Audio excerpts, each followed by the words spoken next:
ರಾಜ್ಯದ ಪ್ರಮುಖ ಆಡಳಿತ ಕೇಂದ್ರಗಳಾದಂತಹ ವಿಧಾನಸೌಧ ಹಾಗೂ ವಿಕಾಸಸೌಧಕ್ಕೆ ಸೋಲಾರ್ ಮೂಲಕ ವಿದ್ಯುತ್ ಪೂರೈಕೆ ಮಾಡುವ ಯೋಜನೆಯು ಭರದಿಂದ ಸಾಗ್ತಾ ಇದೆ.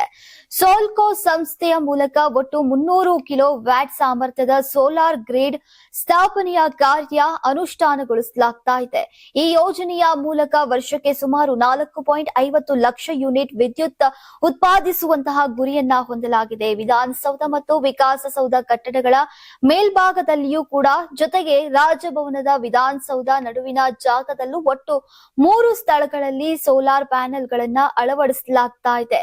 ಉತ್ಪಾದಿತ ವಿದ್ಯುತ್ ಗ್ರಿಡ್ ಮೂಲಕ ಬಳಕೆ ಪೂರೈಕೆಯಾಗಲಿದೆ. ಇನ್ನು ಈ ಯೋಜನೆಯಿಂದ ವಿಧಾನಸೌಧ ಮತ್ತು ವಿಕಾಸಸೌಧದಲ್ಲಿ ಬಳಕೆಯಾಗುವ ಒಟ್ಟು ವಿದ್ಯುತ್ನ ಸುಮಾರು 20% ಸೋಲಾರ್ ಮೂಲದಿಂದ ಪೂರೈಕೆಯಾಗಲಿದೆ ಅಂತ ಮೂಲಗಳು ತಿಳಿಸಿವೆ.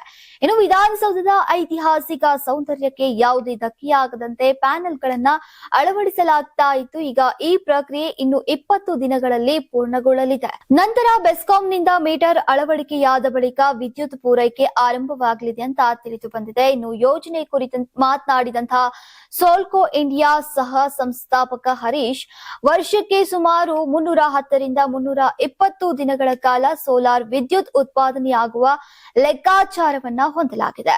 ಇನ್ನು ವಿಧಾನಸೌಧ ವಿಕಾಸಸೌಧದಂತಹ ಪ್ರಮುಖ ಕಟ್ಟಡಗಳಲ್ಲಿ ಸೋಲಾರ್ ಮೂಲಕ ವಿದ್ಯುತ್ ಉತ್ಪಾದನೆ ನಡೆಸ್ತಾ ಇರುವುದು ಇತರ ಸರ್ಕಾರಿ ಹಾಗೂ ಖಾಸಗಿ ಕಟ್ಟಡಗಳಿಗೆ ಪ್ರೇರಣೆಯಾಗಲಿದೆ. ಈ ಯೋಜನೆಗಾಗಿ ಮಾಡಿದಂತಹ ವೆಚ್ಚವು ಸುಮಾರು 7 ವರ್ಷಗಳಲ್ಲಿ ಉಚಿತವಾಗಿ ಉತ್ಪಾದಿಸುವಂತಹ ವಿದ್ಯುತ್ ಮೂಲಕ ವಾಪಸ್ ಪಡೆಯಬಹುದಾಗಿದೆ ಅಂತ ಹರೀಶ್ ಹಂದಿ ಅವರು ಮಾಹಿತಿಯನ್ನ ನೀಡಿದ್ರು.